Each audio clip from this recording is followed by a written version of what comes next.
Dr. Teresa A. Smith, also known as Dr. TAS. Graves' disease and gastric sleeve surgery protein-focused home cook and talk show host, feeds your physical, mental, and spiritual body. Time to transform with TAS. Hi, I am starting the second season of my show Transform with TAS with a recap of some of my favorite recipes from season 1. So we've got 5 recipes that I hope you will find very enticing. In addition, the majority of this episode is going to be devoted to my interview with Peter McNeil. Peter McNeil is a writer, director of the movie Urge. Urge is now streaming on Amazon Prime Video. Stay tuned.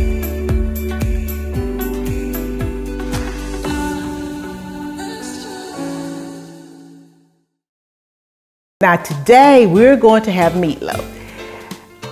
I remember having meatloaf as a little girl, and I know there are all sorts of ways to kickstart a meatloaf. You can buy things in the can, but meatloaf typically uses ground beef.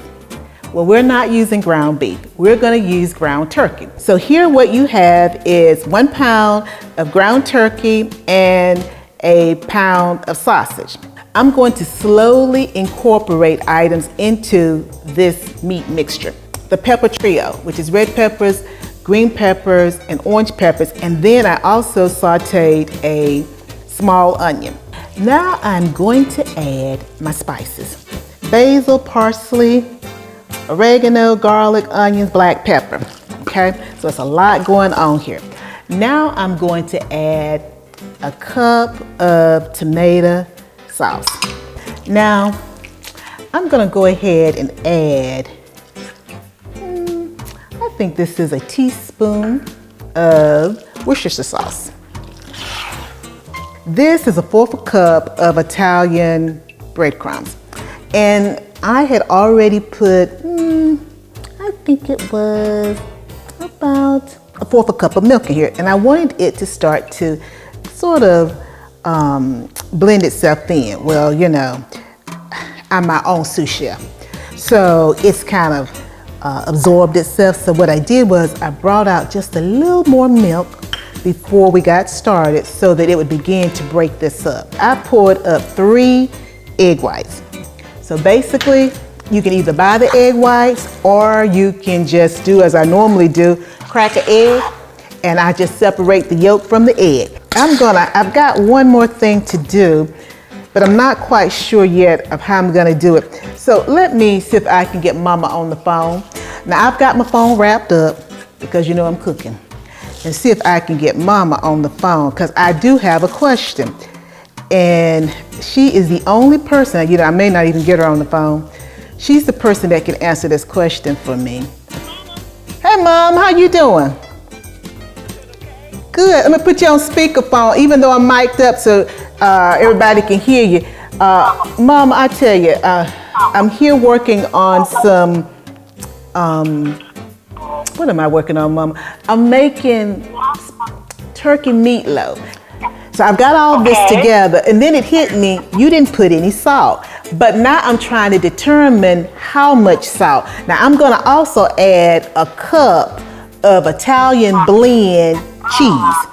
And then I'm gonna add a 1/4 of a cup of feta cheese. Now I know you know what I mean when I say feta cheese? Yeah, So, I'm gonna add feta and then I'm gonna mix all that together, but I'm not sure how much salt I need. So is it a half a teaspoon or is it a teaspoon? I'm just not sure. And if it's too salty, you can't mess, I'll have to reinvent it. But I'd rather go under, I'm almost thinking go a half a teaspoon, but I'm just not sure. What do you think?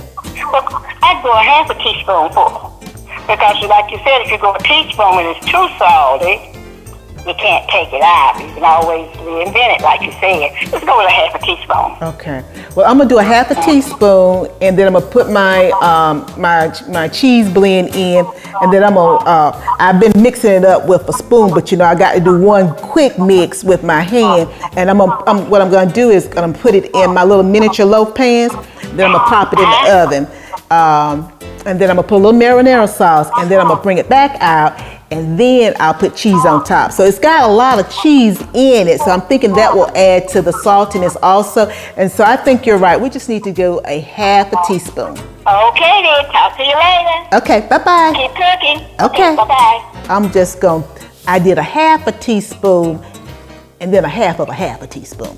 You know how it is when you're a cook. You just kind of have to feel your way through it. I think that's what I'm gonna do. Because I just didn't feel that half a teaspoon, it just didn't feel right to me. I just don't know how to explain it. It's a feeling that I get. This smells good. I think it's mixed pretty good too. So what I'm going to do is, I am going to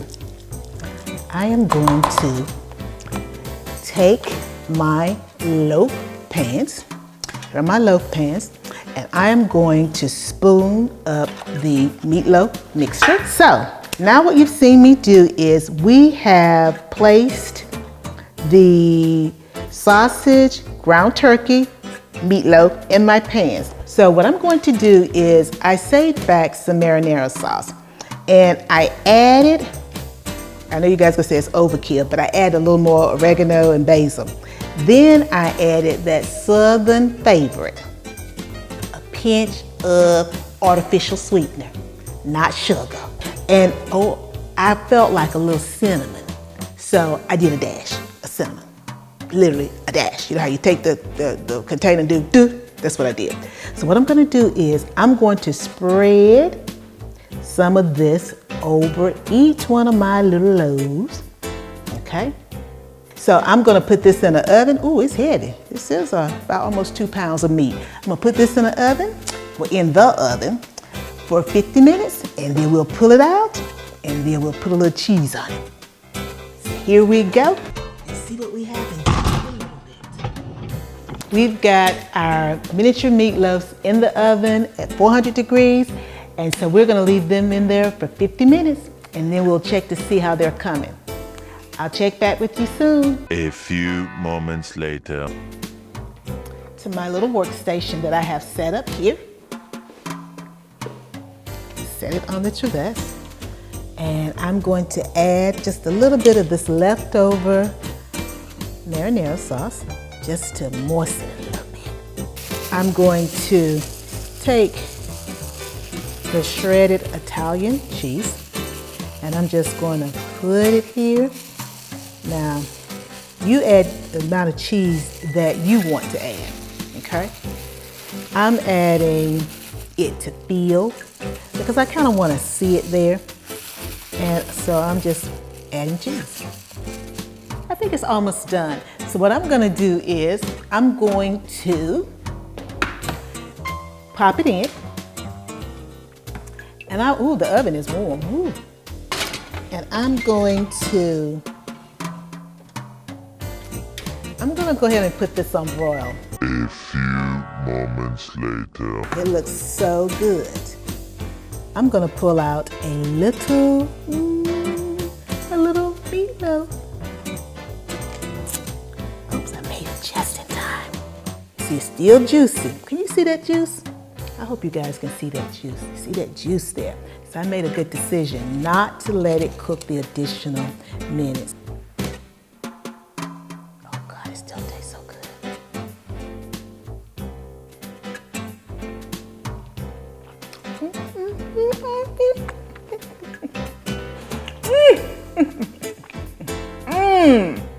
I made the right decision to put a little sprig more salt, I believe. It's perfect. It is absolutely perfect. This is my version of meatloaf, where we have added ground turkey and we have added sausage. This is absolutely wonderful.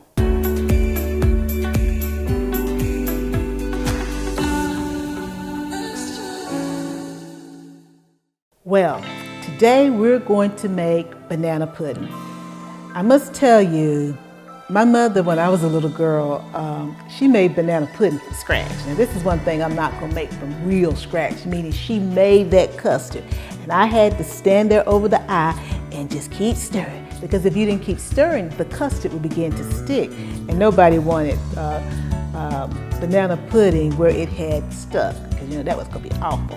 So what I have is 2 bananas. Now I don't know how these bananas are gonna turn out because they are real soft, but we're gonna work our way through it. But what I've done is I have already combined in here, in this bowl is some banana cream pudding, sugar-free of course, sugar-free. And I've also put 2 scoops of vanilla protein powder. Because I've had gastric sleeve surgery, I have to make sure I consume a certain amount of protein. So what I've learned to do is anywhere that I can add protein, I add protein. So I add it just about everywhere. I also added in here a teaspoon of cinnamon. That's what you see.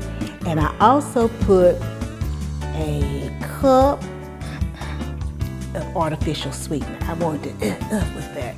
Because people say, you put a cup? Yes, because artificial sweetener, it's not as potent. And I know what they say the equivalent is, but I don't really think it's that equivalent as it comes to the tasting of it. And so with my food, I eat so little, I have to make sure it has a taste. So what I'm going to do now is I'm going to add 2 cups of cold milk, because that's needed for the pudding portion. But I'm like, I want something different. And so what I decided I was going to do was I was going to add a little pick-me-up to the banana pudding. Now, the custard part. Let me tell you, this is called cream, Irish cream. But I've just poured in here 1/4 cup of vanilla flavor. Now you may say 1/4 cup, yes, because I gotta be able to taste the flavor. You know, I'm not gonna use vanilla wafers. You know, so I've got to really be able to taste this custard. But what I decided to do, because my bananas are on the mushy side, I decided that I was going to add texture. And so I'm going to add texture with walnuts and pecans. I am going to use animal crackers and a protein cookie that I found. So the first thing I'm going to do is I'm going to layer the animal crackers. Let's hope I got enough. We're going to layer the animal crackers. I just want to cover the bottom. Okay. Now the next thing I'm going to do is, attempt to do, is put some bananas here. We're going to go back to my pudding and see how my pudding is doing. Oh yeah, it's beginning to set up. It's beginning to set up. And I don't think I'm going to add any more liquid. I am going to now put a few of my walnuts in these little empty spaces. Like I said, you can never do it wrong. Well, should I put walnuts? It's whatever you want to do.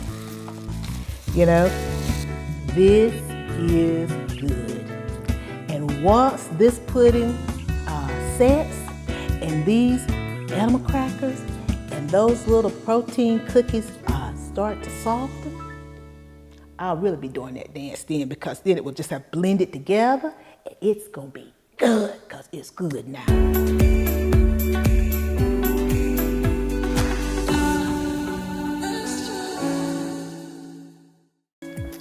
I'm excited today to make a chocolate dish. Now, I'm gonna be honest, I thought I would adapt a bread pudding recipe. And so I've already started prepping some things, and we're gonna be back in the kitchen in just a moment, and I'm gonna tell you about my love affair with bread pudding. I'm gonna talk with you a little bit about my love affair with bread pudding, but not so much of a love affair with chocolate. You know, a lot of people believe that if you're a female that you have to like chocolate. Well, I don't really like chocolate. You know, chocolate's a little bitter. But as you can see, I've already got some chocolate in my bread pudding mixture. What I've done is I have added some loaf bread, and I added some evaporated milk, about 2 cans of evaporated milk, and I added cocoa powder, because I'm making this bread pudding for someone who likes chocolate. And of course, Mother feels that hers is the best, and you know, I let her believe that, because that's Mama. So what you've been seeing me do is just make sure I've got most of my lumps out as it relates to the bread that's been soaking in milk. What we're going to do is we're going to just continue to add our ingredients. I'm going to go ahead for this particular dish. This person likes walnuts, so I chopped up about a cup of walnuts. So we're going to sprinkle them in. Now what I'm going to add in, as I told you, I've already put some cocoa in here, but this person really likes chocolate. So, chocolate has a lot of health principles. So because of that, I said, what the heck? I'm gonna give them a cup of chocolate morsels. And so because I know they like chocolate, they really like too much chocolate, I decided that I wouldn't melt it. I'm going to just stir in the morsels. And that way, as the bread pudding is cooking, it will just melt throughout. So hopefully every time they take a bite, they'll have a little bit of chocolate along with a nut. Now I'm gonna add, yes, it's a 1/4 cup of vanilla flavoring. Now you may say, why did you add so much vanilla flavoring? Because I'm still trying to add flavor to this bread pudding, because I'm not using butter and I'm going to use light margarine. And so I want the person to enjoy it. I'm also going to add some sugar substitute. I'm using this person's favorite sugar substitute instead of what I would use for myself, because they say that my sugar substitute has an aftertaste. So I don't want them to say it has an aftertaste, and if it has an aftertaste, I can tell them I used your sweetener. Now, this is a grown person. Y'all don't know what that means. They're an adult. So because, again, chocolate and liqueur goes well together, I thought I would just give them a 1/2 cup of Irish cream just to make them feel good. Well, this is beginning to look good. Now, and I did keep asking the person, how do you want this? Do you want it this way? And they said, well, you're the cook. I'm just gonna consume. So I've just added in about 3/4 cup of melted light margarine. Because even though this is a healthy dish and the light margarine is good, I still have got to have a little moisture there, that oil, because without it, it's going to be dry, and we don't want the bread pudding to be dry. Instead of using eggs, I'm going to use egg whites instead. So I have here 3 egg whites, and I'm just going to pour it in, and we're going to stir this up. And I'm putting the egg whites there because I do need for this to set. So this is mixed pretty good here.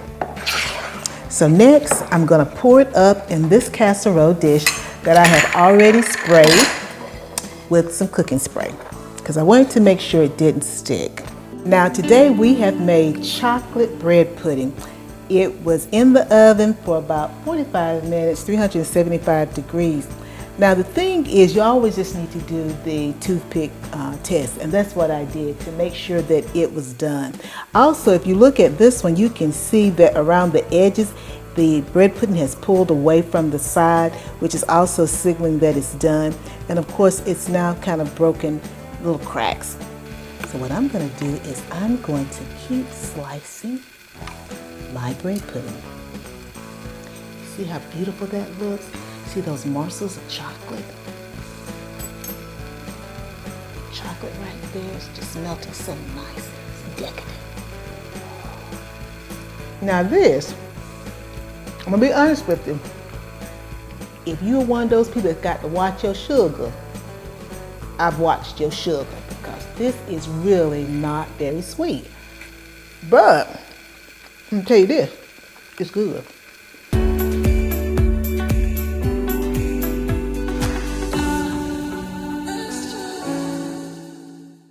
Now I am making today chicken and dumpling. That's what I refer to it as. Some people refer to it as chicken and pastries. And I'm gonna tell you, when I first heard that, I didn't know what people were talking about. So what I've got here, I've had some 2 large chicken breasts boiling for a little while now. And it's beginning to shred apart. So it's basically done. It'll continue to get more tender as the pastries are put in. But what I did was I added garlic powder, onion powder, and salt, and I let it boil. And I filled this pot with water that covered the chicken breast. Then what I did was I went back after it was almost done, and I added some chicken bouillon, and I added some roasted garlic bouillon, because I wanted to make sure that that flavor was, for me, it has to be there. I don't want to halfway taste the flavor. I need that flavor to walk up and just knock you upside your head. And so what I did was I added that. Now what I'm doing, just so that you can see that this is live cooking, because I think this is the first time you've actually seen me at the stove top. So this is live cooking. I'm going to turn this back up. I've got a bottle of water over here because I'm trying to make sure that it's not too thick, but I don't want it too thin. And by that I mean I always like to have a little broth, just a little broth. I call this, at different times of the year, I refer to it as my chicken noodle soup, meaning that I don't do chicken noodle soup from a can. I do my chicken and dumplings. So it's coming along. We've broken up the chicken breast some. So what I have here is 2 cans of that I've already opened. Now this is a lower, we're going to turn this down. This is a cream of chicken. Now I am putting a lower or reduced fat version of cream of celery. And so I'm just going to mix this in. I'm just going to break it down. I'm just stirring until the celery, cream of celery, and the cream of chicken begin to blend in. So we need it to boil a little bit, okay? And the reason I need it to boil is because we're going to add the pastries. So I'm going to just put the lid back on for just a minute or so and bring it back up to a boil. It's already beginning to boil. Oh, it's live. You hear that water sizzling back there? As you can hear, thinking you can hear it, let me lean over like you can hear it through my mic. It's beginning to boil. It's beginning to boil, and that's a good thing.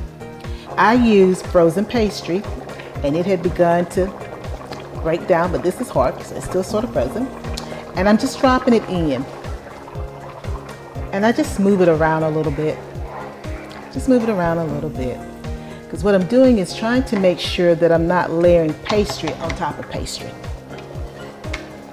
So I'm just dropping pastry in.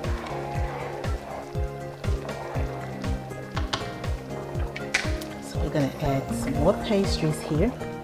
I thought I would just go ahead and add some pastry. So it is basically done. I also added some additional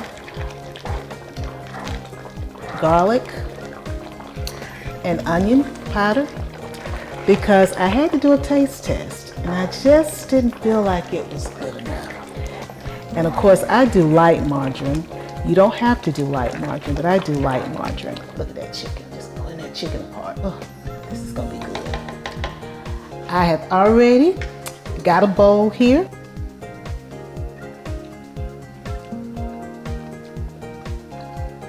This is good. This is really good. I'm tasting the pepper, I'm tasting the garlic, and just a hint of the onion.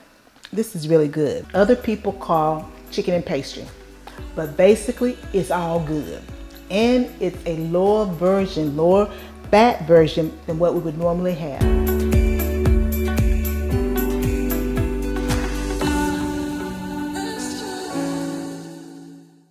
Today, we're going to be making my mom's broccoli casserole. We're going to be making my mom's broccoli casserole. And because I wanted to really just sort of show you how we put everything together, I'm going to talk to you a little bit about what I've already done. As you can see, the steam is coming off of this pot, so you know this is freshly done. My dad grows vegetables, and so I've never seen broccoli grown before, about a couple months ago. But he's growing broccoli again right now. So I've got fresh broccoli that I basically had boiling water, and then I cut off most of the stems and I blanched the broccoli for about about 3 to 4 minutes. I let it sit maybe another minute in the hot water, and then I drain the water off. I did put salt in the water, okay? So it's got some salt. Then what I decided to do was, okay, you know, I like to melt my cheese. So what I did was, I'm gonna grab this and slide this over here a little bit. Handle's not hot. I took some cream of mushroom soup, and I decided that I was gonna melt my cheese. Now, you know, cheese really by itself is not so bad for us. So what I did was I took a half a block of mozzarella cheese and I melted it. Then I took a half a block of extra sharp cheddar, because we really like cheddar in my house. And so I melted it also.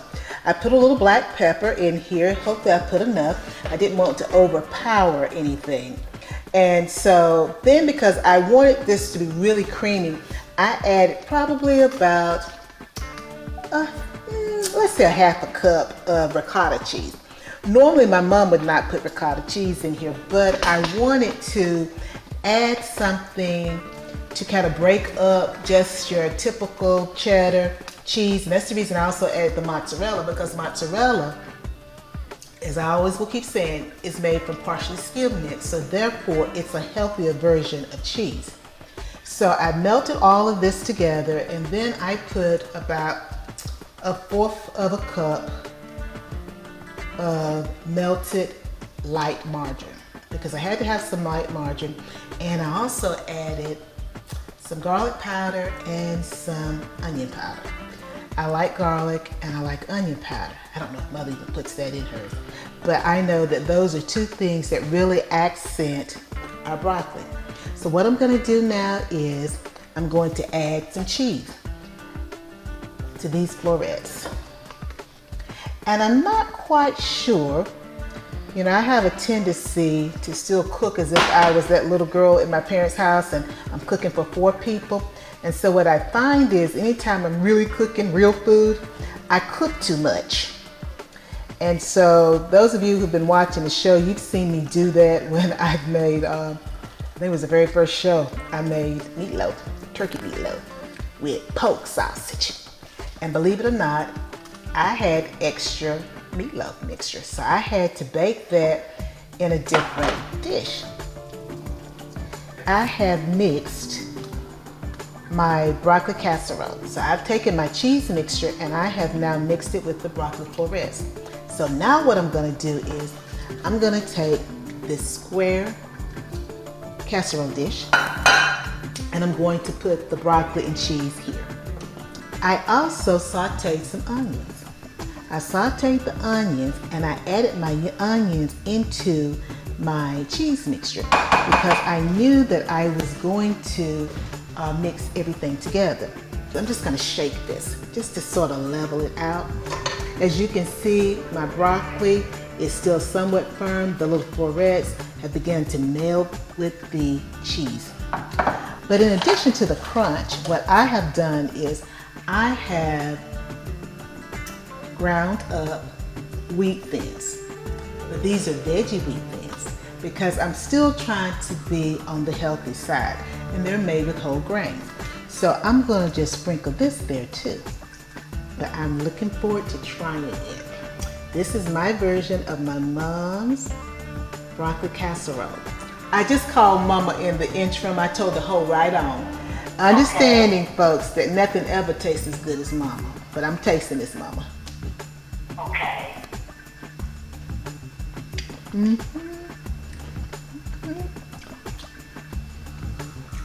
Now, Mama, this is good. This is good, Mama. Ooh, you know how the baby kick their legs? I done got to kick in my foot. This is good. This is really good. Not too much salt. What's salt? Just enough pepper. Just enough, this is good. Just enough onions, just enough garlic powder. And I will say this, guys.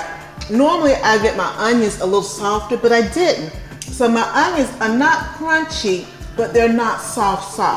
So that gives me another level of texture. So between the onions that I sauteed, the wheat thins, the veggies, and then the fried onions, and then the broccoli was blanched just perfectly. This is good, Mama. Now I'm gonna be nice. I'm gonna save you some. I'm gonna have to come home so you can taste some of this stuff, cause this is good. And it's and are you trying to say it's better? yes, Mama. Almost good. Well, again, nothing's ever gonna be as good as Mama, but this is a healthier version of yours, Mother. So, on that note, Mama, I got to run. We have to holler at you next time. Gotta run. So I'll talk to you later. All righty. Okay then. Bye, Mama. Okay. Bye-bye. Bye.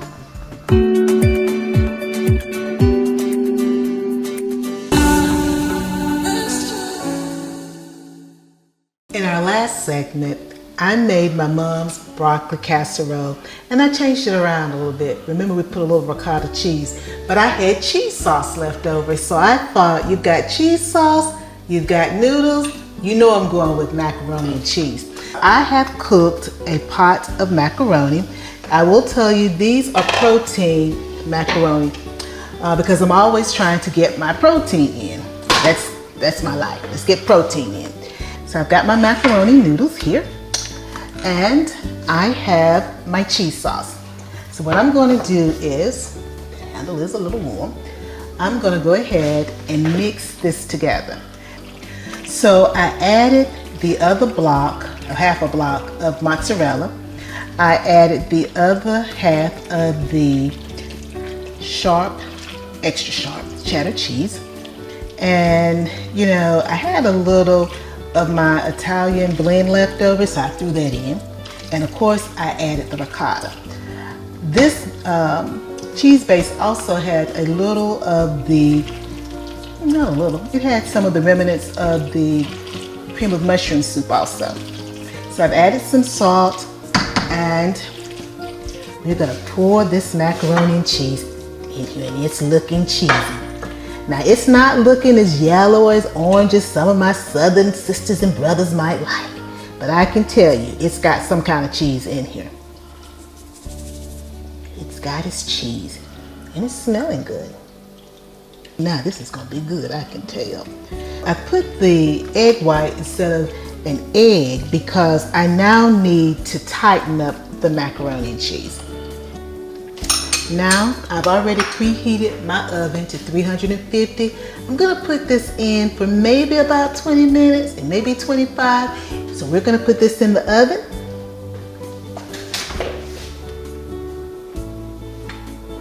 On 350. And we will check on it in just a little bit. A few moments later.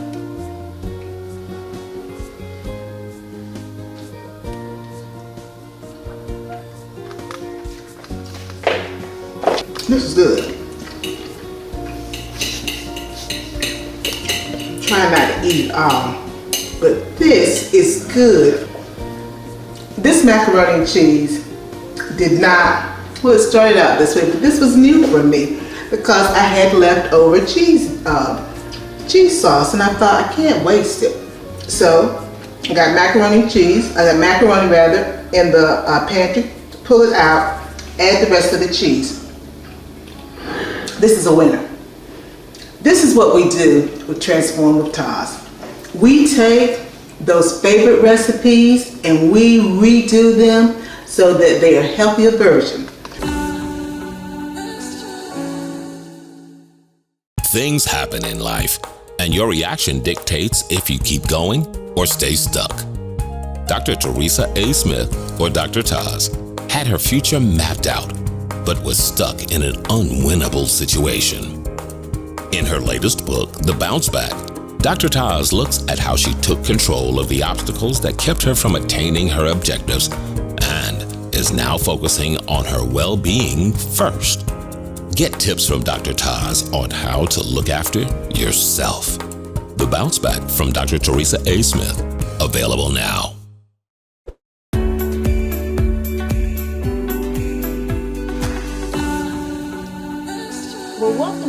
kitchen today. I am so excited. You can tell it on my face. I've been having so much fun off camera with Peter McNeil. Peter McNeil is an author. He's an accomplished author. He is a screenwriter. And when I tell you, I've been reading his materials. I started reading them last year. He is so descriptive when he writes. And that's so important, as one of the individuals I had on earlier this season talked about. You write from all five senses. And Peter has really accomplished that. And again, we've been having so much fun off camera. I told him, I said, let me press the button because they need to hear all this good stuff that we're talking about. So Peter McNeil, welcome to my Southern. Hey, like I said earlier, thank you for even inviting me. I wasn't even thinking about, like I was saying right before you press record, it was just that particular day, you was the last one. There's just that day, there was so much things happening, you know what I'm saying? Where we was like, okay, we are definitely on the right path. And I'm talking to my wife, Pam, and whatnot. Our leading actor of our latest project called. We had a great conversation about the project. The editor, we were seeing things. Right now, we in post-production. So the editor is editing the project, and it's really coming along. It's really coming along nice. And we said, we got something really great here, you know? Oh, and also, we got approved. I'm part of a nonprofit organization. It finally got approved earlier this week. It's called Brothers for Life. So it's 7 of us with all our unique talents and gifts. We joined together to really go out and serve and mentor the underserved youth in our community. And truth be known, we started this last year around August, when the whole world shut down, and I was in the middle of, I'm going to be all over the place. While I was in the middle of writing the screenplay, we were just sitting around and talking about, why don't we all get together and form a nonprofit? It wasn't even a nonprofit. Let's go around and mentor the youth. And then it just snowballed after that. We started putting everything together. We found a lady to do our 501c, to write out the whole, form and all that. And we sent it in earlier this year, right before filming. And then it got approved the same day you reached out to me. Oh. And everything was just happening, like bam, bam, bam, bam, And now we are an approved nonprofit organization because, Titus, of course, he's from that area. Roger Haley. Yeah, I'm acting like you don't know who these people are. You know exactly who they are. You grew up with them. Him, and we all coming from different backgrounds within our organization. I'm coming from entertainment field. Roger, of course, from the softball, baseball, sports field. Titus, banking.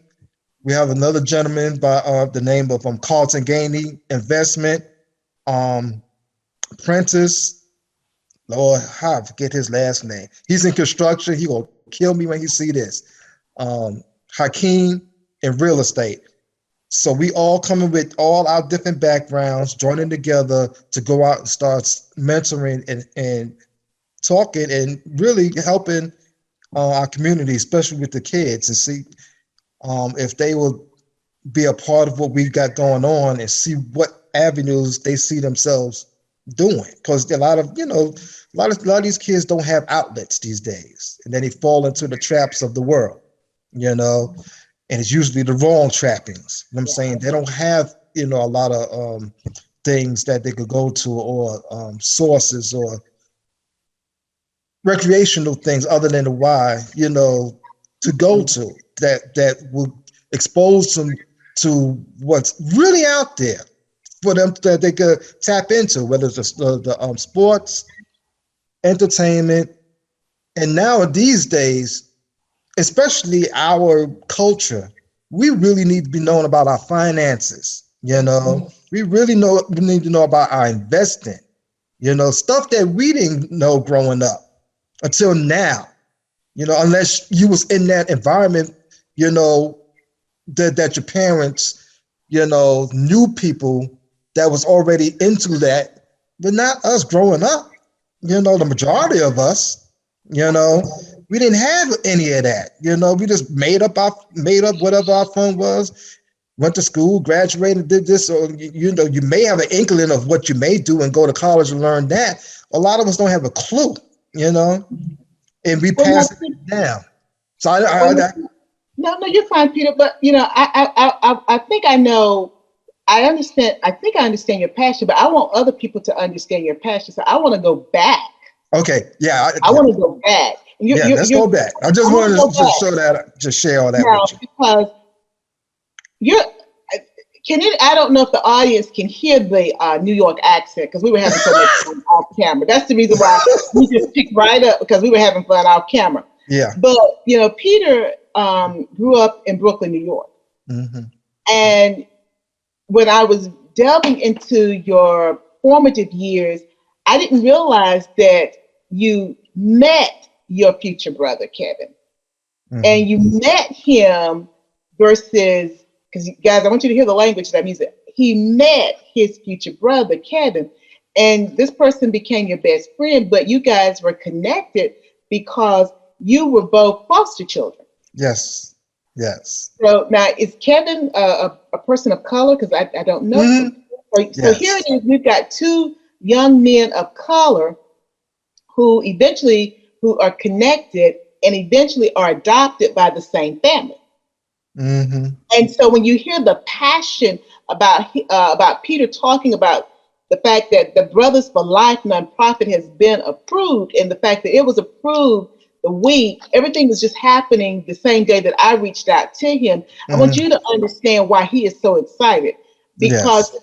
with the life that you've lived to come full circle with everything that you've been working towards for so long, and everything seeming to hit the same day or the same week, it's enough to be excited. And then Yes. having grown up in the foster system to now be in a position where you can mentor. You guys were sitting around last year talking about what can we do to help these young boys, these young men of color. And for the audience, just as a reminder, the school to prison pipeline is real. It's very You know, real. in the third grade, the kids that don't pass the state assessment, that is how they know how many Yes. beds to prepare for prisoners. So in other words, that's the records, that's the data that drives how many prison beds that they're going to need in 10 years or 15 years. And so being in a position to be able to support these young African American or other boys of color is so important. And then I look at how you brought almost every possible arena to the table, because you've talked about you're in the entertainment field. You've got someone who's an athlete who plays. And guys, y'all forgive me. You know, I just know a lot of stuff about a lot of things, but I get it confused sometimes. But this young man, he was, I'm gonna say the step down team that he's talking about. Anyway, the person that he's talking about, he played for the Durham Bulls. You know, everybody don't play for the Durham Bulls, but Roger Haley played for the Durham Bulls. You know, he's a left-handed pitcher, and I have to know him, so you know he's a left-handed pitcher. Yes. And so to be able to bring Roger's know-how to the table, because we can't forget, unfortunately, our community has not always been able to see education as a way out.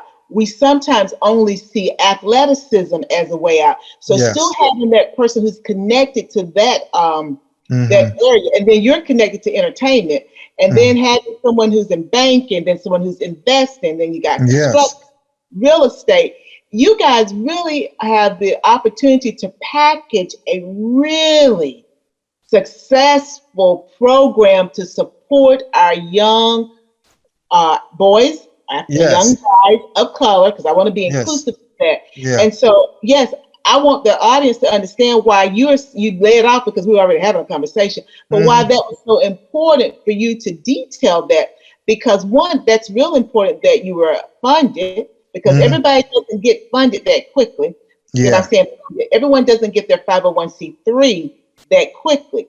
And then coming from your background in New York. Yes. That's the full circle, because you individuals who, after some time, you found your place with the right family, but you had some individuals that were pouring into you. And now you have the opportunity to pour into other young men. That touches the heart. It does. I mean, you said everything. You know, when my mother, my biological, gave me up at the age of 6, while I was there, and that was in the Coney Island part of Brooklyn, we lived in a big tenement building, and I could see the way we was living. We was living in dire. It was just really low, you know, low income, and it was just despair. I remember we barely had furnishing. I remember we had 2 dogs, King and Queenie. I specifically remember they had their own room within our, apartment, in our apartment. But you can just imagine how that room looked, filled with doo-doo all over the place. And I remember when this tall white lady came to our apartment, and my mother sat me down and faced me. I swear, every time I see my daughter, Milan, it's like I'm looking at my mama, my biological, And my mama sat me down and said, I love you, but I'm unable to really raise you and take care of you. So you're going to be going with this lady, and I love you, And I just took it. I didn't cry. I for some reason, I understood. And I went with this lady, we went to McDonald's first, got me a Happy Meal. And I went to the East New York part of Brooklyn. That was in 72, where I met Miss Edna Anderson, who was going to be my foster guardian. And I went into her private home. And I saw this young guy, just run around, just playing in the living room. She introduced me, that's Kevin. All right. I was trying to shake his hand, and he put a gun in my hand, and we started playing cops and robbers right out the gate. While during that time, the TV also became my best friend. Just sat down, just watched TV. So when you get fast forward all the way past, because I know you're going to ask some more questions and whatnot, I think at that early age, that was the seed that started me with my fascination with films. So in 1978, this lady came around that lived around the corner on Shepherd Avenue, Miss McNeil. She always kept coming around, checking on her. I'm like, who is this lady? Come to find out, her and her husband was going to adopt us. And eventually they did. So, I remember my goodbyes from Edna Anderson, and we went around the corner and started living with the McNeils. And in 79, I became Peter McNeil. Yeah, Peter Allen McNeil and Kevin McNeil. And it was crazy. That same year, Miss McNeil's husband passed away. Okay. That's when the financial struggles began. We didn't wait. We were just happy that, we adopted and all that. But then he passed away. And over the course of time, you could just, but we was happy, But then still with all that happiness, and I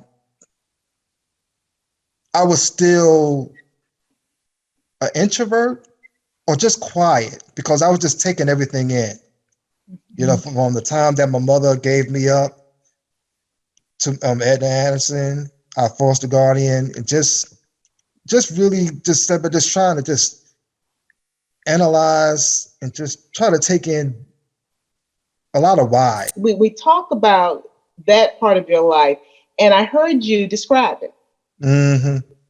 You describe it as if you are writing a book. Yeah. You talk about, we had King and Queenie. We had two dogs, and each one had their own room. And you can imagine what their room looked like. There was doo-doo everywhere. You're describing it as if you were writing a book. Then one day your mom sat you down and she told you that, she loved you, but she couldn't raise you. She wasn't able to raise you. And then the lady comes and you're gonna go with this lady.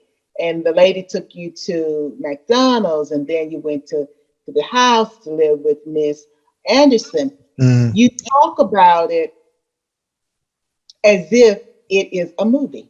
Yeah. As if you are not attached to it. Yeah. I believe that I know, having read your work, that there are feelings there. And when you're ready to deal with those emotions, you will. You talk about DMC from Run DMC and the fact that he was adopted, and his therapist is like, yeah, you suppressed some things. I believe that everything is about timing. And when God wants you to move forward, he begins to position us to do that. He drops little nuggets. Your niece, she found her other family. I just have you listen to the podcast, the DMC DMC from Run DMC is talking about he was adopted and how he's trying to now begin to deal with that. And what role it plays in his life and in the work that he's done and what he's going to do. You then get an interview request from me. So for the audience, let me just say, Peter and I met in February, March of 2020, before everything shut down for the pandemic. And we had planned an interview. But the pandemic happened. But now we're having a different sort of interview than what we would have had then. And that's, I'm talking about timing, because I reached out when all these things are happening. And then when you gave me your bio, because you're a writer, you didn't just give me a bio, but that's what I needed though, because it gave me more information about who you are. And it helped me to understand, even though you can say to someone, oh, I started writing, I think you said you started writing once you came out of the military, but you were always writing. I was saying that even though you're an introvert, you were always writing, because it's very obvious in the bio that you're a writer. You got fascinated by television once you moved in to the new home with your brother. Then you were always observing people. You were a people watcher. You had steady habits. You're questioning things. So you've always been in your head, but also in the heads of other people. And as you said, as it related to your mom, even though you were 6, I believe, you understood. Somehow you understood that she loved you, but she really couldn't raise you. She just didn't have the finances to do it. Yes. But think about that as a kid, but think about it now as an adult, that you were astute enough as a young man, a young child, you were aware of your surroundings and understood that your mother loved you, but she really didn't have what was needed to raise you in a manner that she felt would be appropriate. And she was having to make a tough decision about what would be in your best interest. Yeah. I mean,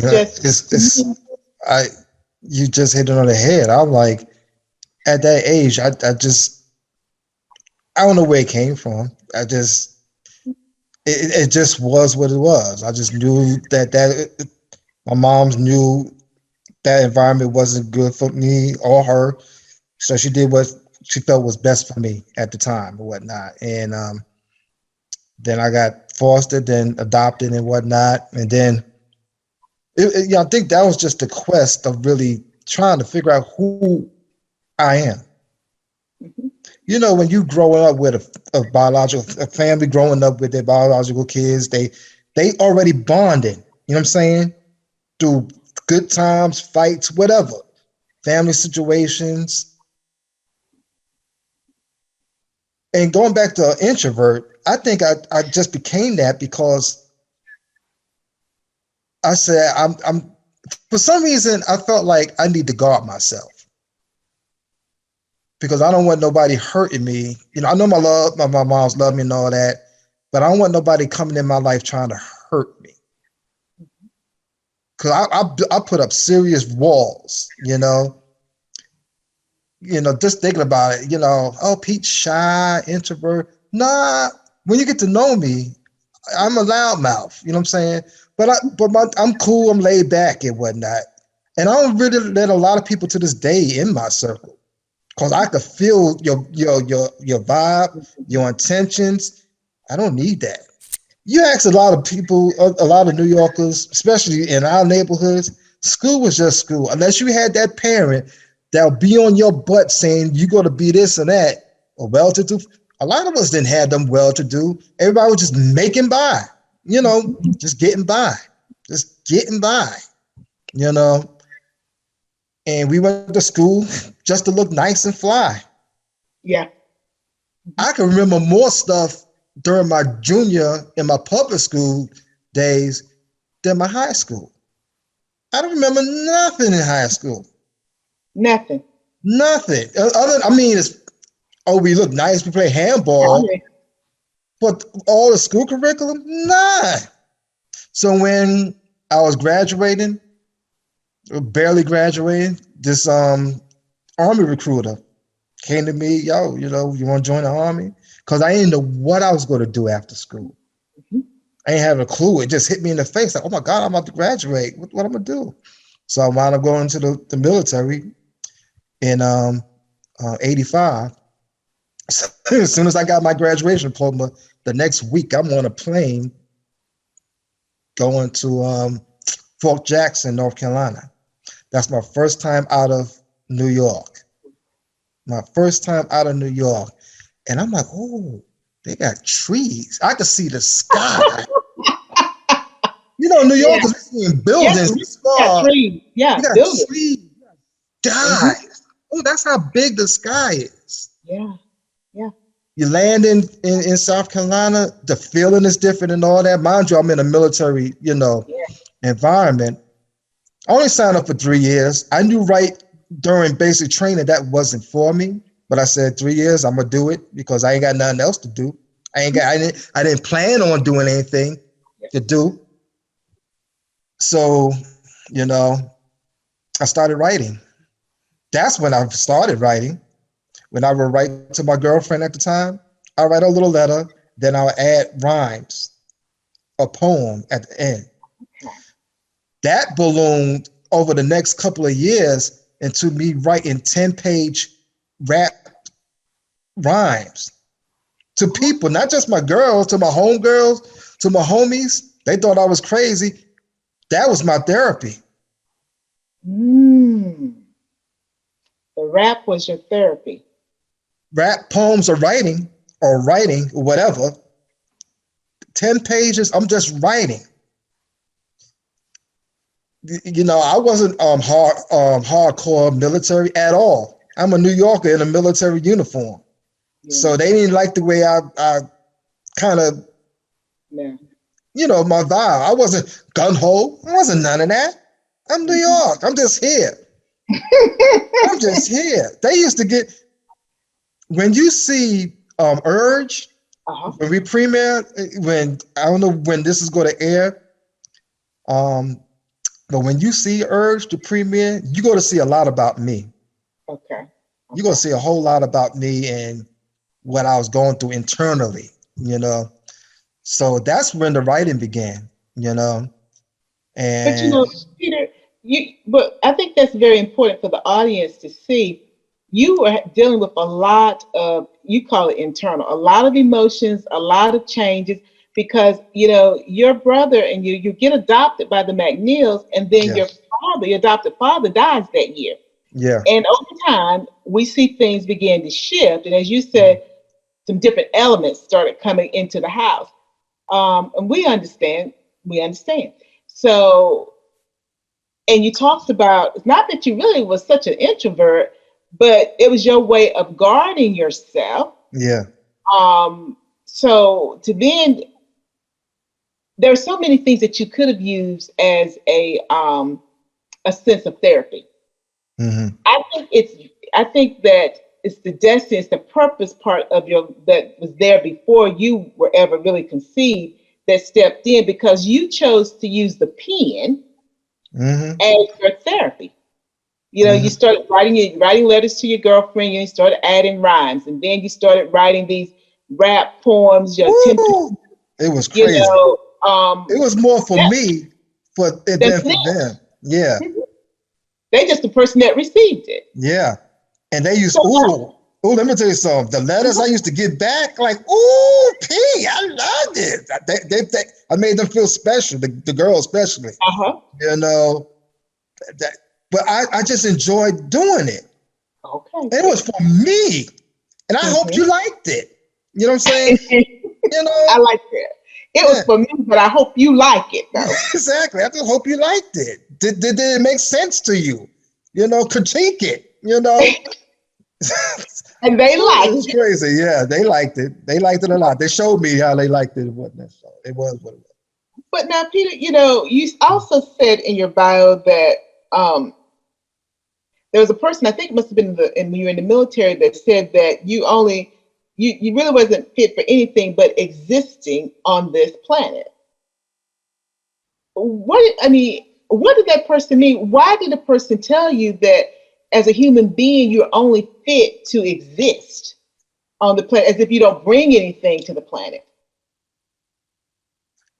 I'm trying to think. He was a lieutenant. I was part of the 82nd Airborne Division, the 307th Engineer Battalion that was part of the 82nd Airborne Division, the people that jump out the plane. Yeah, 82nd.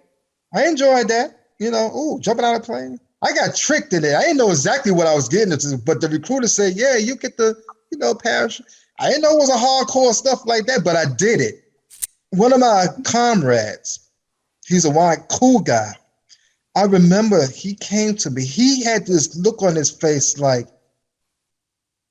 Pete, man, that new lieutenant that came to our battalion, he was an asshole. None of the guys really, none of his peers, because they were brass, officers, didn't really care for him that much. Okay. But anyway, he must have said something. He said that, and my man was kind of in the area, and he came back and said, yo, I don't know what you did to this guy, this lieutenant, but he don't like you. And I'm like, what? He said, you only here to just put on this earth just to exist or something. That statement stayed with me.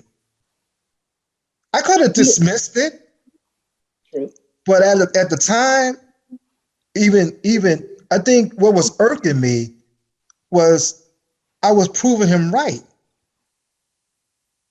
because I didn't have a plan for my life. That's what the movie Urge is really all about, which led to the addiction, which is my porn addiction that I overcame. You know what I'm saying? Because what they say, an idle mind is a devil's playground. Yeah. I didn't have no ambition, nothing. I got out of the military, I work at UPS here. I was working at the Workers' Compensation Board. We had fun times, but I ain't had no plan for my life. None. Life is like a roller coaster. You never know what's coming next. Have life's events caused you to give up on yourself? You may have realized that time passes quicker than you expected, and you can no longer avoid your truth. Do you feel like giving up? In The Bounce Back, Dr. TAS explains how her life went off track, the damage it caused her mental and physical health and goals, and how she is now taking care of her needs. Get advice from Dr. TAS on how to properly care for yourself. The Bounce Back from Dr. Teresa A. Smith, available now. This has been Transform with TAS. I hope that you've enjoyed it. I hope you've enjoyed the interview. If you would like to be a part of our show, all you have to do is email me at transformwithtas. Send me a recipe, put recipe in the subject line, give me the recipe of course, and give me your first name and your last name and your city and your state, and your recipe may be transformed on Transform with TAS. Until next time, take care of you. Bye now.